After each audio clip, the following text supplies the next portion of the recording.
Welcome to the Rise to the Challenge podcast. Joined today, she's an NPC Figure Bodybuilder, author, and life coach. It's Valerie Maksym. How are you doing today, Valerie?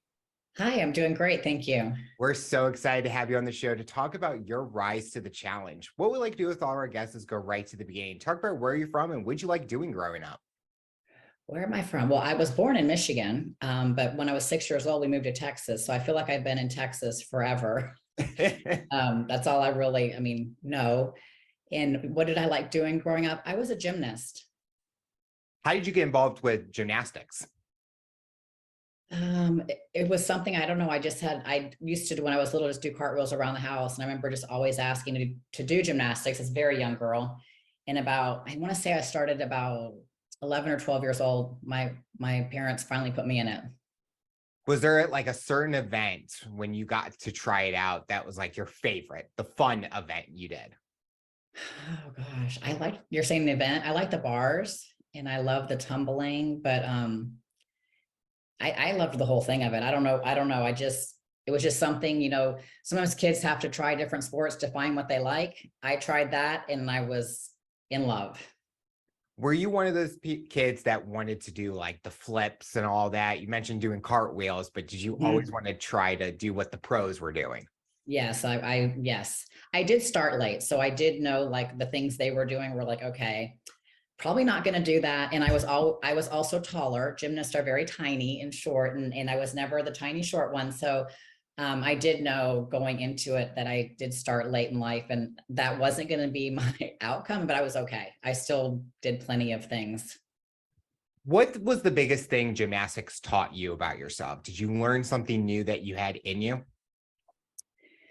I want to say gymnastics for me, looking back on it was my outlet. It was looking back as my therapy. My dad passed away when I was 12, right at the same time when I had started.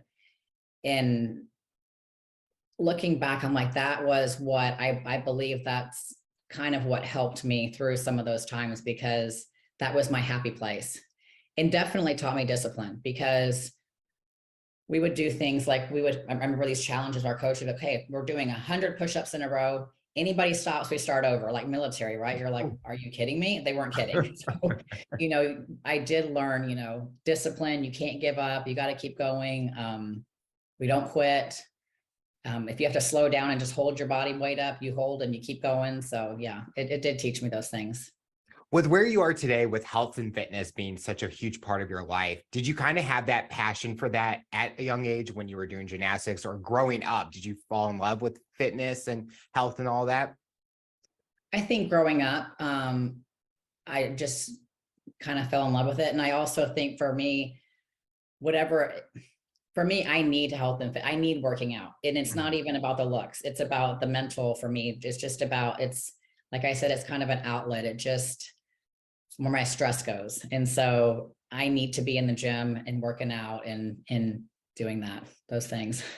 Definitely with fitness, you see with a lot of people, it's a stress reliever where you kind of just get to escape from the office or work and you just do something for yourself. And I get that same value when I'm working out today is I don't have to think about anything. I'm doing something for myself and going for a goal that I have for myself. Exactly. Yes. That's good. Did you have anyone that was an inspiration or a role model for you that you looked up to? When I was doing gymnastics? Or just growing up? I can remember in the gymnastics days, it was the Mary Lou Retton. Okay. I can remember when you're asking that, I'm thinking, okay, she was definitely a role model when she went to the Olympics and her vault got us the gold medal. And, yep. and that was I used to always look at her like, oh, she's so amazing. Like, I want to be her. Did you ever see yourself going like pro or becoming an athlete at that time? Or was it more just, I want to do this for fun, I'm enjoying it, and that was the main focus? Yeah, for me, it was, I'm doing it for fun and I'm just want to be the best that I can be at it, because like I said, I started younger. So a lot of my friends, I started older. A lot of my friends started younger. So the years they had under their belt and the tricks and things, it does all take time. I knew, I don't know how I knew that, but I just knew I couldn't be too hard on myself. So I did it for fun. Like I did compete. We did have, competitions and that, but I never got the first place or anything. Again, like I said, I was probably 5'3" by the time I was 12 years old, and I'm 5'5" now. But the other girls I competed with were like 4'11. They're just tiny little girls. And it's just a different look. It's a different gracefulness. It's a whole different, thing. Where did you see your path going with college or in that route? Okay, so that goes into a different part of my story, because right out of high school, I got pregnant. And so I got married. I did not go to college. And I don't even know if college was, at the time, it wasn't even, I didn't see a way to go. My dad had, like I said, passed away when I was 12.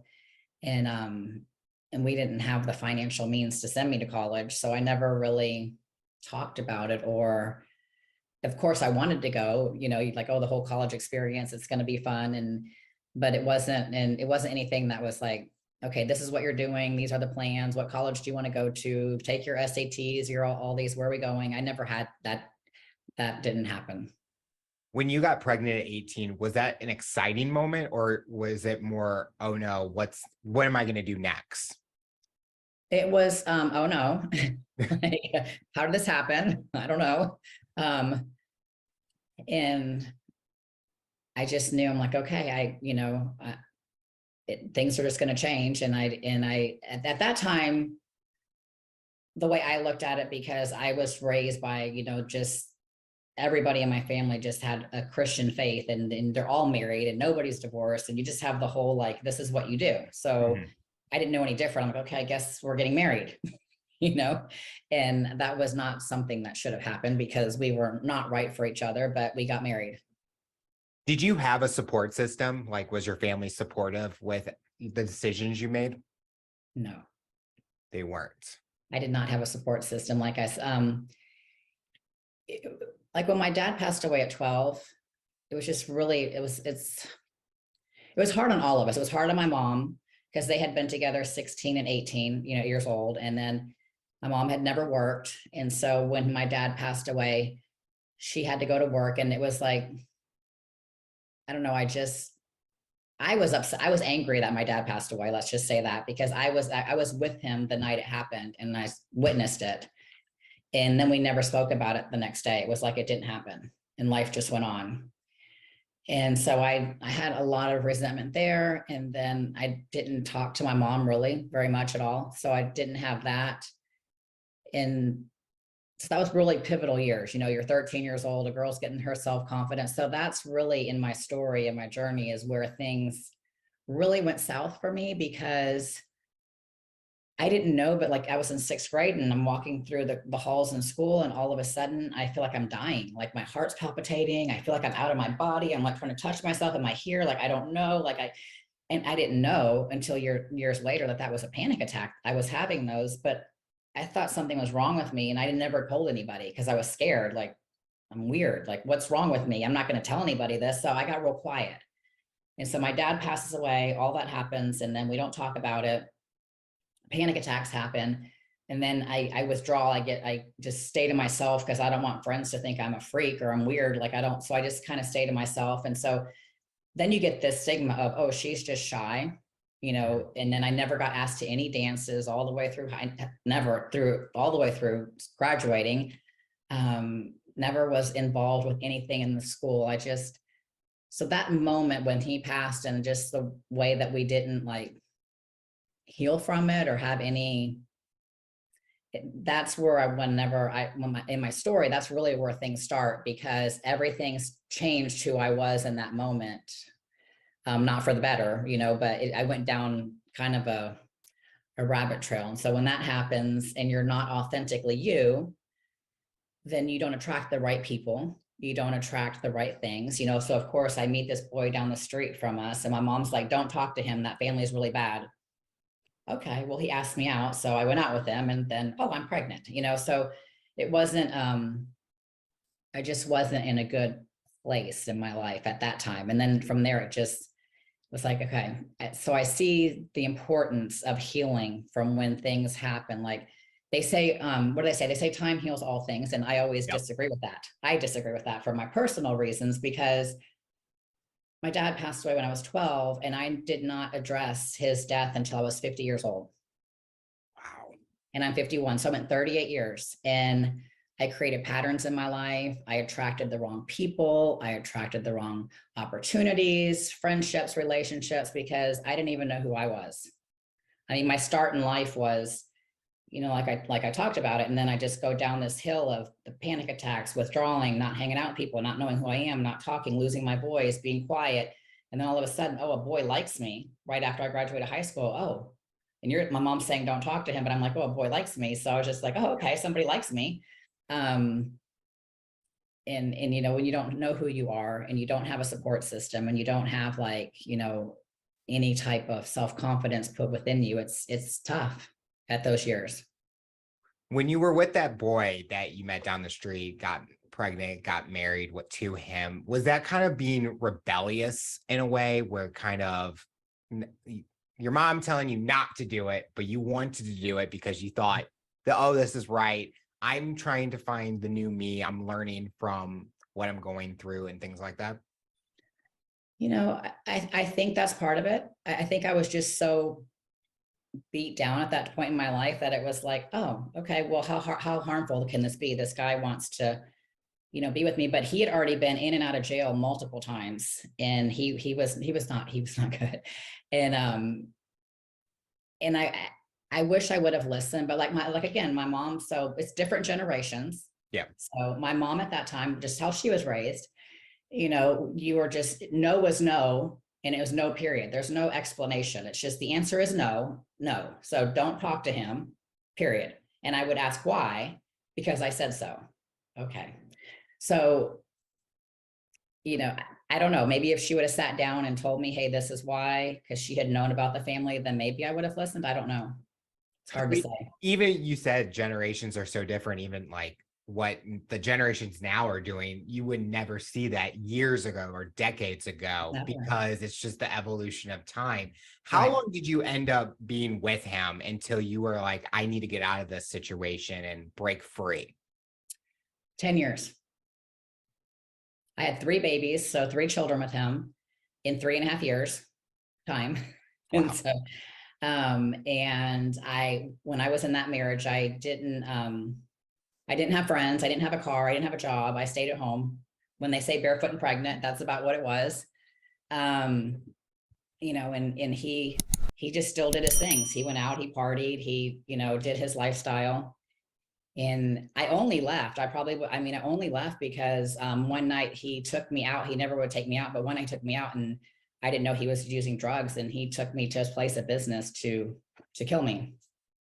And so that was a very traumatic thing. We have a construction company, so he was getting the backhoe out because he was going to dig a hole to bury me in.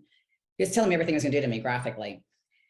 We're in the middle of nowhere, and so all I can do in my head is prayer. I'm just like, okay, God, I need a miracle. There's nobody out here. I can't scream. There's nowhere I can go.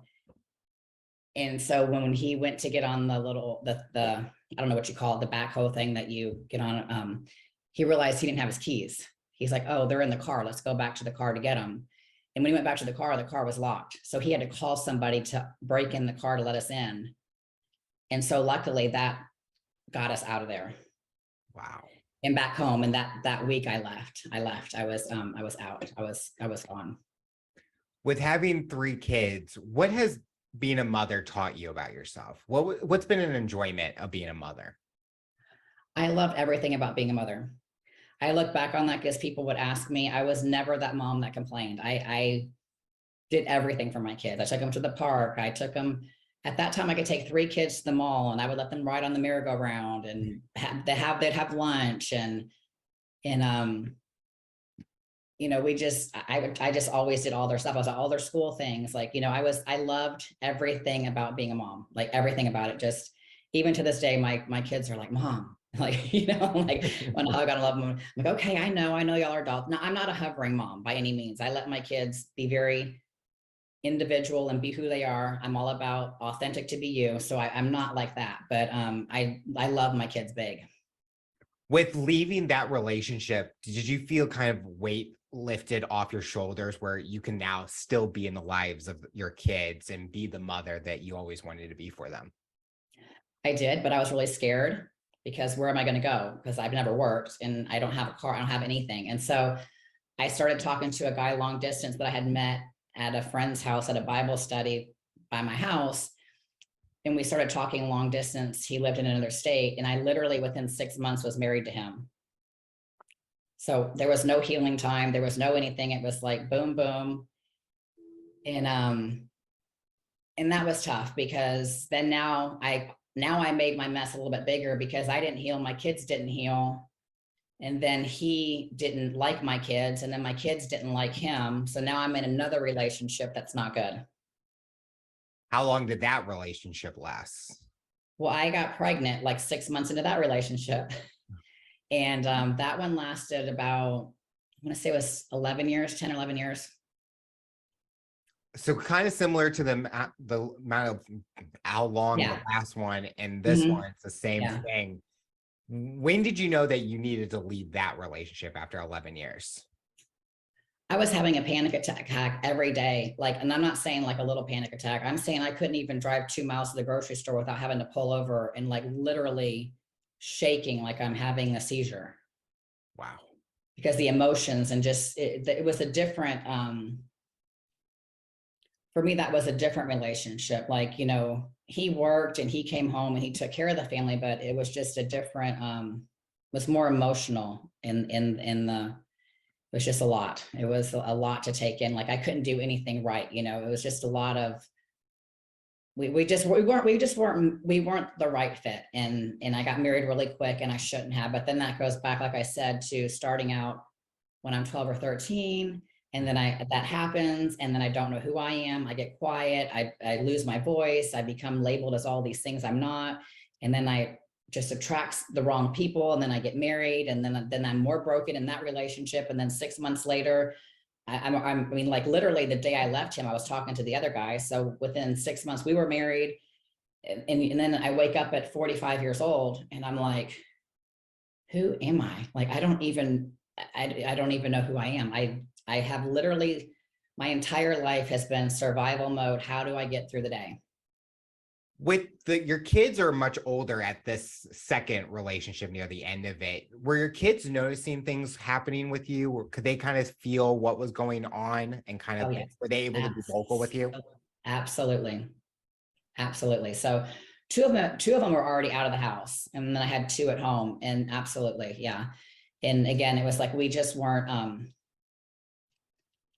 it takes 2 people to make a relationship work. So when you can't both be working on it and it becomes one-sided, it's just really, it's difficult. And that was, at the end of that one, I knew I had to leave because my panic attacks were so bad. I'm like, I'm going to end up dying like this. Nobody can have this kind of, I was go to the doctors and my cortisol, my adrenals were like shot, like everything was just my whole body. I look back at photos from that time and I show people and I look 20 years older than I look right now. It's so crazy. Wow. Like what stress can do to you. And I didn't even realize it. Like, I'm like, oh my gosh, I am the stress in my life. I'm killing myself. And so that relationship was hard to leave too, because again, you know, I've been a stay-at-home mom my whole life. So you know how much it costs to live. I mean, it's expensive. And then you have a child and well, how does that work? And wait, I have to get a car. And I mean, so it wasn't easy making that decision to leave, but it was the right one. And I've had one relationship in the last 8 years, because that's not divorced, because I've been working on me for 8 years. And that's when I wrote my book from the things that I learned in my life. Like when I did take that time out at 45 and I'm like, okay, I have to figure something out because I am the common denominator in all of the things I'm attracting. So obviously I need to work on myself, figure out who I am so I can start attracting better things in my life. And so by doing that, I would have never, so looking back, I would tell you when I did that last divorce 8 years ago, I was looking for somebody to marry like the next day. Like, okay, who am I going to marry? Okay, getting on the dating apps. Like, okay, I don't want to be alone. I've never been alone. I went from high school married, never been alone. And my counselor had called me in, who was our marriage counselor, and he said, you need to learn who you are. Like you haven't, you're gonna try to be with the first person that's nice to you, and you don't even know who you are. So he gave me some words of wisdom when I came into his office, and I really held on to that. Like, okay, but I was thinking, okay, in a year I'll be married. I'm not going to go any longer than that. And so I'm like, we're going to be out there, we're going to find somebody. And, so now I'm 8 years, and I'm just now to the point that I'm ready. I told my kids, I said, this is my year to start dating. Like, I feel it. I'm there. I'm healed. I'm healthy. I'm whole. I've come out the other side. Like, there's nothing I lack. And I've learned so much over the last 8 years, because literally every single day I have been investing in myself and doing life coaching courses and reading just a million different books on all the different topics and of yourself, and just having the aha moments of, you're your longest relationship with yourself. Well, if you're your longest relationship, don't you think you should invest in yourself and know who you are and take care of yourself and be happy and be authentic and true to who you are first? And so these were just the things that I had these aha moments over. And then a really big aha moment I had a few years ago was, all those years I was looking for love from a man. That's all I wanted. My dad passed away. I wanted his love. I was with that other guy, I just wanted his love. And I was looking for somebody to make me happy. And then it just like hit me out of nowhere. Like, when I found self-love, I'm like, oh, this is what people mean when they say you need to find self-love. Because before I just thought that was selfish. I'm like, okay, I thought it was kind of hokey. I'm like, oh, self-love, whatever. We hear all about that. It's overrated. That's just too much, whatever. But then when I really, really found self-love and what that meant, and it's not selfish, I'm not better than anybody else. It's just my voice matters too. So if I don't want to just be running myself ragged for people, I can say no. I can, have boundaries up. And I realized once I found that, now I have boundaries. So I would never date the type of people I dated before, because I'm just not, I can see that coming, and I have boundaries. So now I know I'm worth more. I know my value. I know, where before I was just like, I would take the crumbs. Like, okay, well, whatever I get is better than nothing. You talked about earlier with timing and healing, and now with not being married in the relationship, you have had that time to heal and kind of really explore and learn a lot about yourself. And I always feel that's so important, because you find what's something that you never saw in yourself back then, or what can you go out and accomplish? What has been your favorite thing to do during these last 8 years of healing for yourself? That's a lot of questions there, and there's a lot to that. But I will tell you, like, before, I couldn't have even eaten in a restaurant by myself or gone to a movie by myself. Like, I just would never do that. Like, people are going to look at me like I'm weird. Like, why are you by yourself? And just learning that it's okay to be by yourself. It's Yep. okay. I don't have to have somebody with me all the time. And one of the biggest things that I learned, because, I don't know about, you're still so young, but I don't know if you know this, but I always knew I always knew within my heart, which is the weirdest thing. I was like 14 years old, 16 years old, 20 years old. I always saw myself on stages speaking in front of people, but yet I never spoke. And so that was a really weird, like, thing. And I always battled with that. Like, okay, why? Like, I'm shy. I'm told I'm shy. I don't talk to people. What do you mean, like, get on stages and talk to people and be okay with them hearing me talk? Because I have ADD, and I'll say my words backwards sometimes, and I'll be in a sentence and I'll completely forget what I'm saying. And wonder if that happens on stage. You can't do that. You're going to look stupid. People are going to laugh at you. And I've overcome all that. And I've been on podcasts. I've been on things where I lost my train of thought, and I don't hide it anymore, because it's who I am. Like, I'm working on it. I take my vitamins, I do my things. But if it means that I don't come on here just because that might happen, or I can come on here, and if it does, I'm authentically me, and maybe people can relate to that. Like, oh gosh, I know what she's talking about. and then just be real to who I am. So many things through this last 8 years, I've been able to learn about myself and also accept, like, okay, I'm not perfect, and I do say things backwards sometimes, or lose my train of thought. But I've always been told I'm very good. I've always had a gift of encouraging. I've always had a gift of never judging, uplifting, letting people be free to be who they are, and just really wanting them to be authentic to who they are. Like, you don't have to be somebody else in front of me. Like, be you. Like, I have friends from all walks of life, and I love the diversity of it because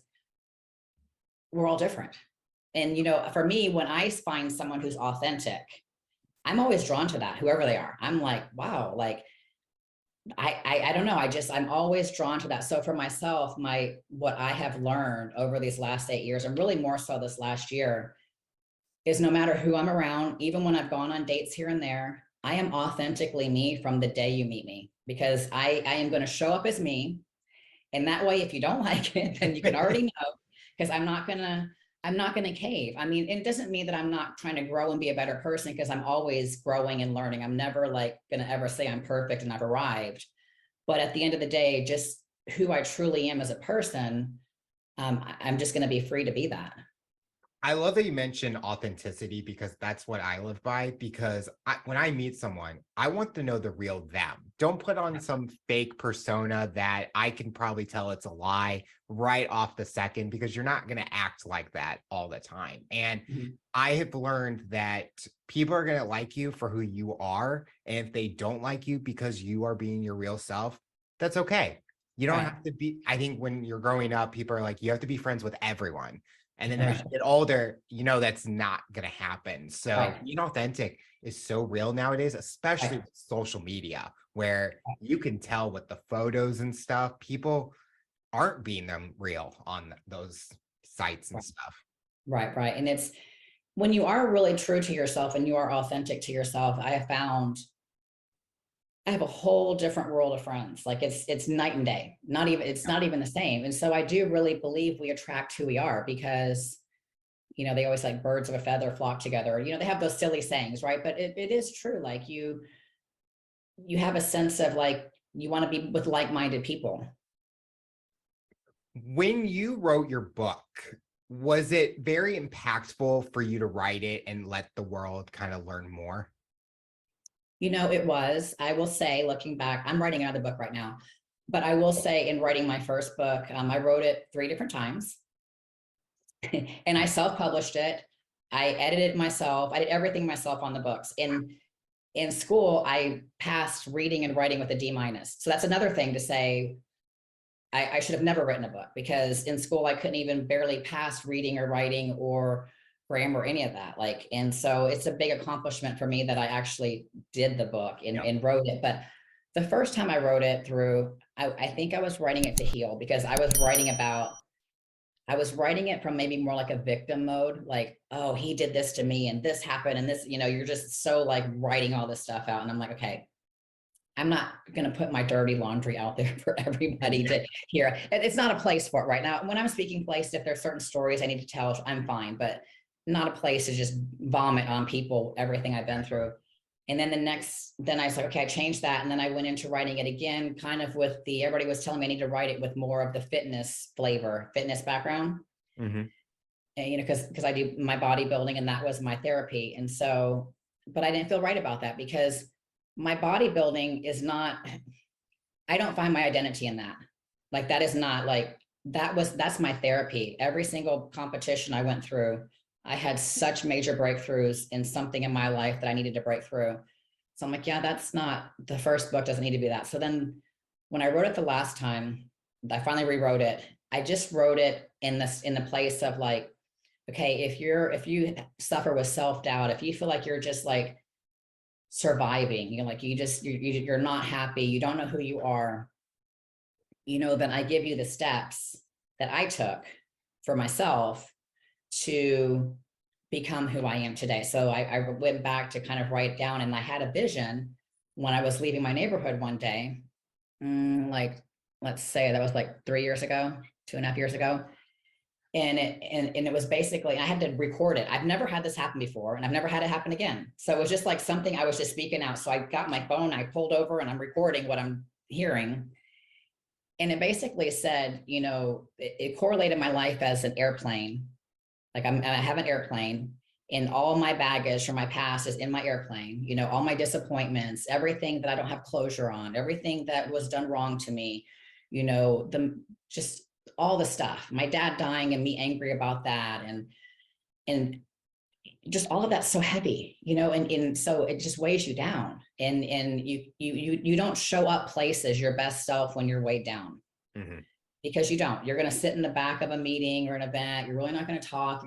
You're heavy. You're not your best. And so in my vision, it said your airplane could have taken off at any time that you chose for it to take off. You could soar at any time in life that you chose to, but you have chosen to hang on to all of the baggage of your past. And by doing so, your plane is so heavy, it's impossible to take off. Like it's not going to take off. You're not going to fly anywhere. You're not going to soar because it can't happen. And then it said, because you've one by one been getting rid of the baggage, forgiving others, forgiving myself. And I'll tell you, forgiving myself was really the hardest of things I let my kids go through. When I did that, then all of a sudden I became so light.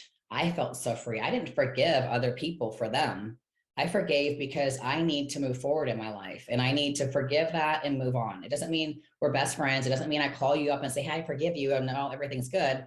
No, I had to forgive that, forgive myself. It's a process.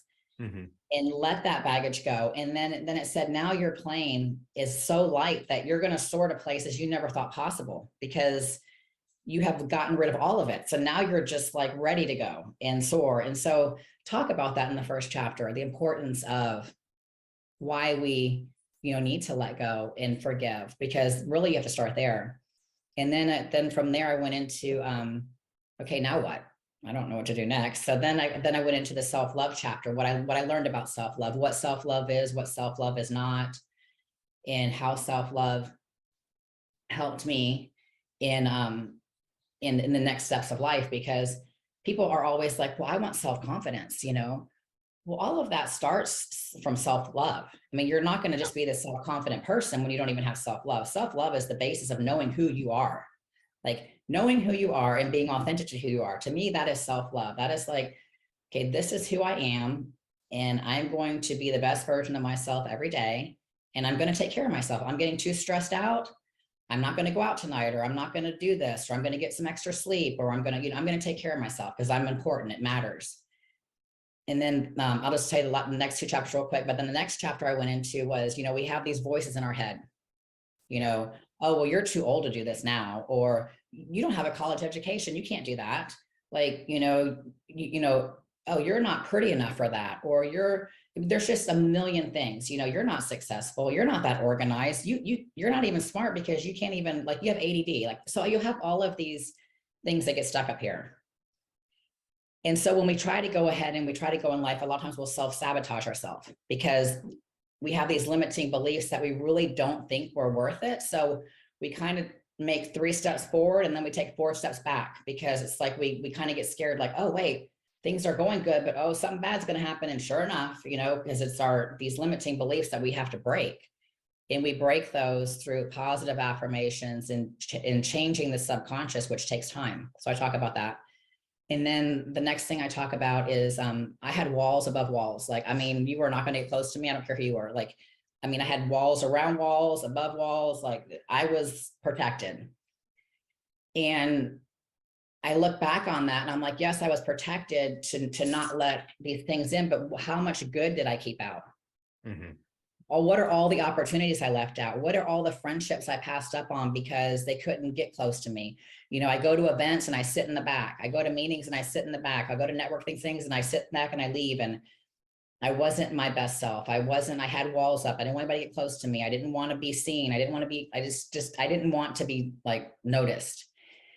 And the reason I had those walls up is because I was vulnerable at one point in time. And so you get vulnerable and then things don't go how you want them to. Yeah. And you're like, oh, I'm never doing that again. Okay, that wall goes up. That's never happening again. And you can't have success and you can't have happiness and true love without being vulnerable. It takes vulnerability. As hard as that is, and yes, you can get hurt, but you have to have vulnerability. So you have to let those walls down. You have to let the good in. But I feel like when you learn that self-love, I feel like when the walls come down, you're better equipped to have boundaries, to not let, just anything come in and get close to you. So you're a little more protected because you have more wisdom. You're not just going to let people in and hurt you and stay there with that. So that's the first 4 chapters of the book. And then I did write a goal setting formula that I wrote called F plus C is M squared. So basically focus plus consistency equals motivation and momentum. And so I talk about that formula on goal setting, because when you get to a point in your life that you're like, oh, okay, I feel good.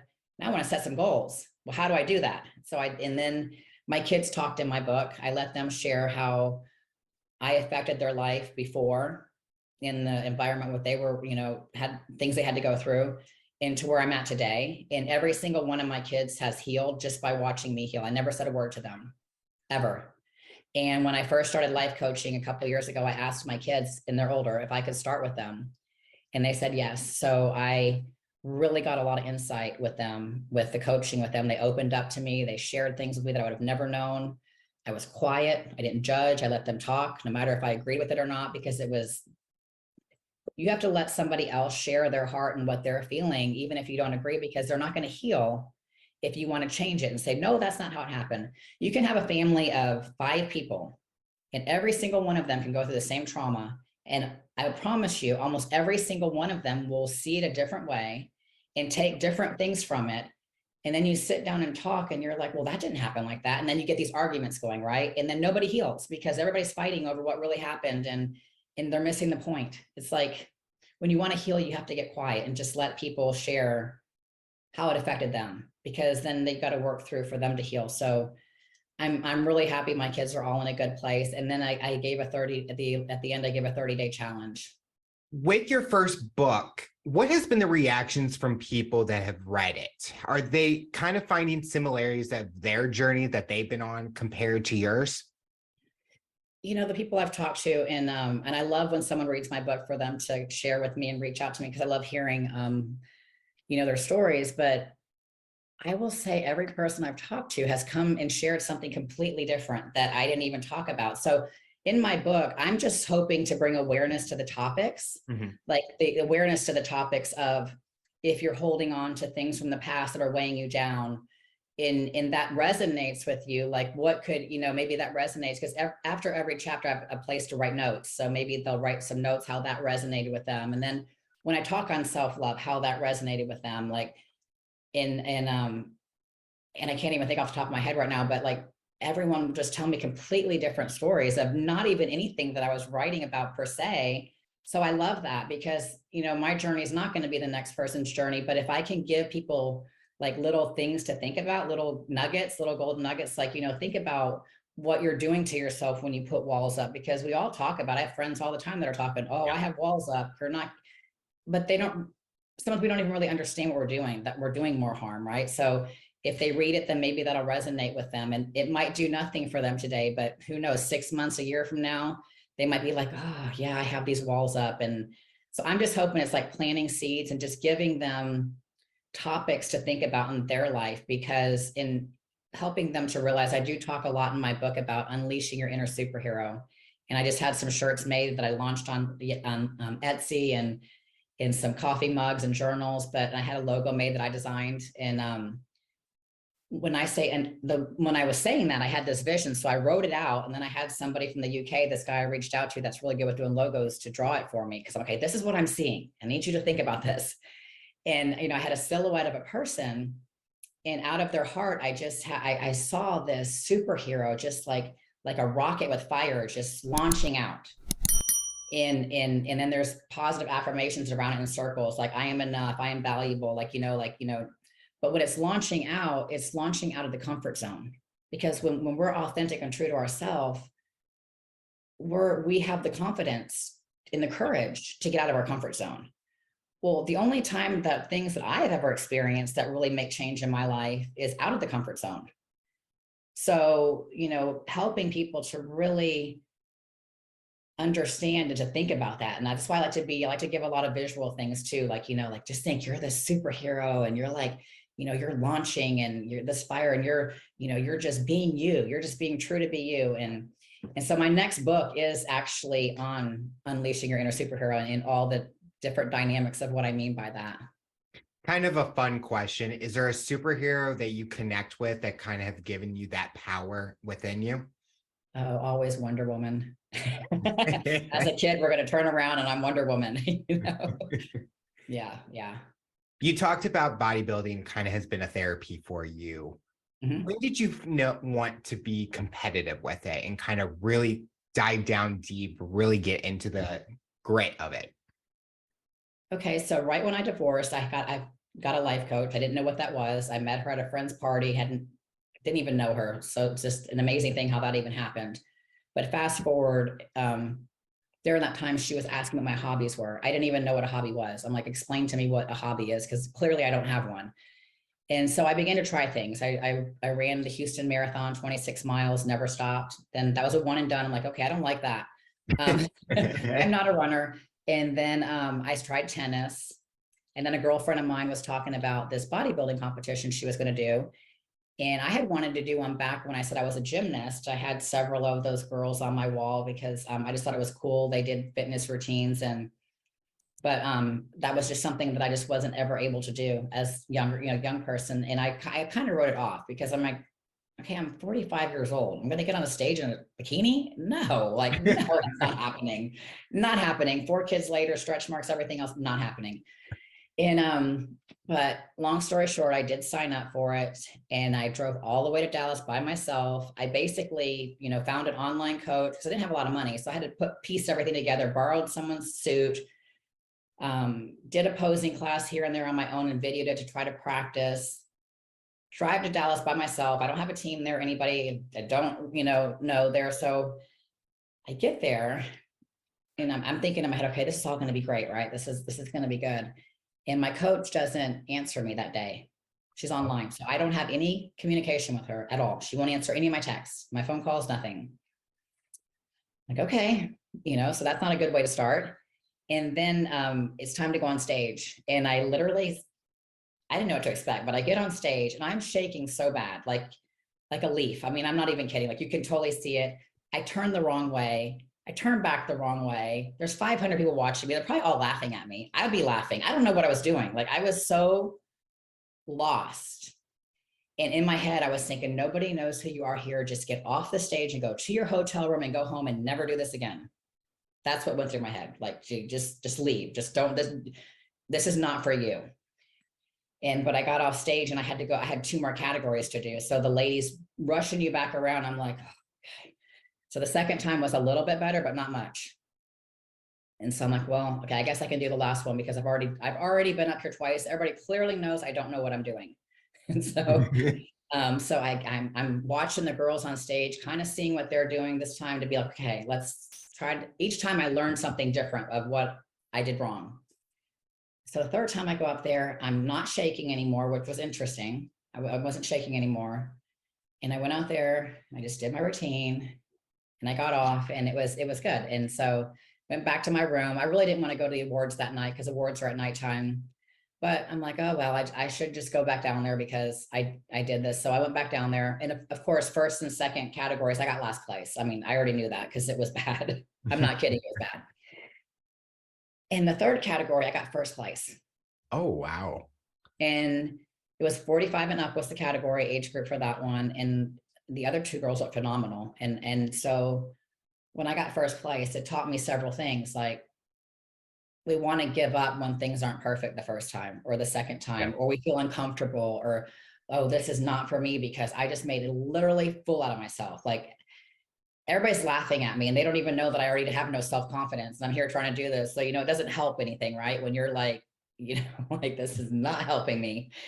And but that first place really, I feel like, was one of those moments in life that's like, it changes the trajectory of your life, right? It was one of those moments of like, oh, I can do this.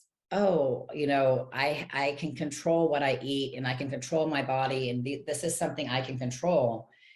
And so then I'm like, okay, I'll do another competition. And each competition it's more about the 12-week prep of what I learn and push myself to the extremes that it rolls over into other areas of my life that I've had my breakthroughs. And I'm to a point now that I will compete one time this year. Probably not till October, but I think I'm going to try a different organization, a little different flavor, because I don't need to do it anymore for my therapy. So I'm kind of in a weird place. Like, it's like I love doing it, but at the same time, I know other things are coming because I don't know. I can't really explain it, but I feel like I know we're never completely healed and whole in there, but I feel like I'm at such a good place that I'm not needing that aspect of it. So we'll see. Do you have a favorite competition, like the location that you were at was your favorite, or kind of the atmosphere was your favorite? I would have to say my favorite one is I went to nationals because I qualified for nationals too, and that's in Pittsburgh. And it's just a really well run show. And so everybody there just seemed to be just super nice, ran really well. So I really enjoyed Pittsburgh. I really enjoyed the town, just everything about it. So I would have to say I went there twice. I would say Pittsburgh. Do you have any, like you talked about not having that support group growing up? Do you feel you have that support group with the other women within bodybuilding or people in your life that are supporting you in your journey with bodybuilding? You know, it's interesting, not with any of the women there, because every time you go to a different show, you meet different people. So I'm not really connected. And again, I'm not on a team per se or anything. I've been my own coach. Mhm. You know, I'm a personal trainer. It's very costly. And so when you're a single mom trying to get things going, it's like either I do it myself or I don't do it. So I haven't, like, a lot of people have teams, so they plug in with the other girls, and I haven't had that. But I do have one friend. I met him 4 years ago now, and he doesn't even know why he's in my life as a friend. I mean, I know that sounds weird, but because he's from corporate America and he's gone all the way to the top, and he has been in, like, I don't even know the amount of things, but he's like mentored people from all over the world. That's just what he's done. And so I don't know, he saw something in me in the gym, and he has kind of taken me under his wing, given me some business coaching and you know, believing in me. And I would say he's the first person, and maybe still the only person, that I've had that just continually, like, you know, I'll get texts that say, you're a champ, you're like, you know, like he'll just constantly be like, and so I try really hard to do that to other people. And that's my calling. Like I love to do that. So I go to book signings, I do different things. Like I love to pour into people. And, you know, I see the impact it has had on me, just little words here and there, nothing even big. You know, I mean, it might be like 4 times a week I hear from him, and it's just those right little, you know, the right little meme he sends, or the right little words he sends to me, and it goes so far. And so I realized that a lot of people just don't have someone that believes in them. And so when you start talking life into people, and you start getting in front of people and speaking places and telling them they can do this, and they have a superhero within them, and they are powerful, and they are enough, and they are worthy, and they are valuable, and love, all these things, like, people just start crying on me, even grown men. And I'm Wow. like, oh, like, I don't mean you to cry, you know, but I mean, they're happy, you know what I'm saying? Like, they'll get tears. They're like, we don't hear that enough. You know, people, unfortunately, we've gotten away from being a culture of uplifting. We just want to tear down and say things, and, and, and I'm not saying everywhere, but I think as a whole, it's like people just really don't get enough positive affirmation spoken into their life. Something we like to do with all of our guests is learn more about the individual. As we've been on your journey so far, when you're not working out, you're not doing bodybuilding, you're not working, what's something that Valerie likes to do daily? Well, I have my morning little ritual. I really enjoy every single morning. I have an hour, no matter what time I have to be up. I'm up an hour early, and I listen to things on podcast. Just anything. I just have to be listening to something, learning and you know, motivating and uplifting. I feel like I have to keep my cup full. So it's super important for me every single day to, you know, to be doing that. And then another thing that I love doing, I have 2 granddaughters. And so whenever I can on weekends, one of them lives close to me, and she's 6. And I love having her come stay the night, and we just hang out and do girly things. And my other granddaughter, she lives about 2 hours away, but she's 10 months old now, 11 months old, something like that. Yeah, 10 months. Oh, And so, yeah, I love spending time with them, and I love spending time with my kids. And like, they all want to always come over and have game night, and, you know, hang out, cook food. sounds fun. But You can just tell you just enjoy family time. I do. But when I escape from my own time, I want to go to the beaches of Cancun and don't talk to me. And I just want to be on that water. Like, I know everybody loves Cabo and I get it, but I like the beaches of Cancun, and just like, that's just my happy, happy, happy place.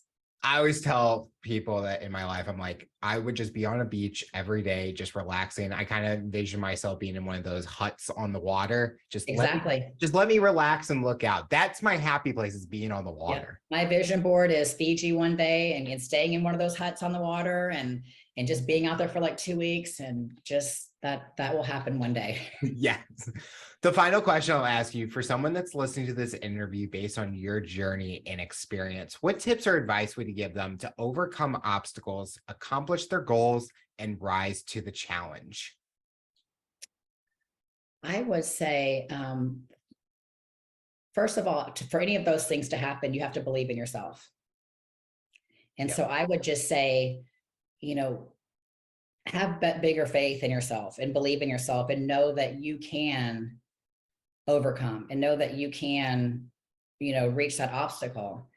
And to do that, it's action. So don't be afraid to get out there and do the actions. And again, I'm going to say it all goes back to self-love, because when you care about somebody and they're very important in your life, you're going to make sure that they have the best of everything, and that, and you're going to do everything that you can if they're going through a challenge, and to help them, right? Because you care about them, you love them, you're like, I'm here for you. But we also have to turn that around to ourselves, like when we're going through things, and to realize you have to keep showing up for yourself. That's such a big thing, because how many times have we almost, like, if we would have pushed one more time, we would have been there. Yeah. But we didn't. We sometimes get in victim mode, or it's too hard, I'm too tired, I can't anymore, and we throw in the towel. It's like, you have to show up for yourself, and you have to keep pushing forward no matter how hard it is. And it's been my experience, every time I do that, every time, at some point, my breakthrough comes. A lot of times it'll take months. It's not always fast, but you have to be persistent and consistent with it. Invest in yourself. I tell people that, invest in yourself. Valerie, I want to thank you so much for coming on the show and talking about your rise to the challenge. You're inspiring so many people, and we are excited to see what the future looks like for you. Well, thank you for having me on here. I've enjoyed it.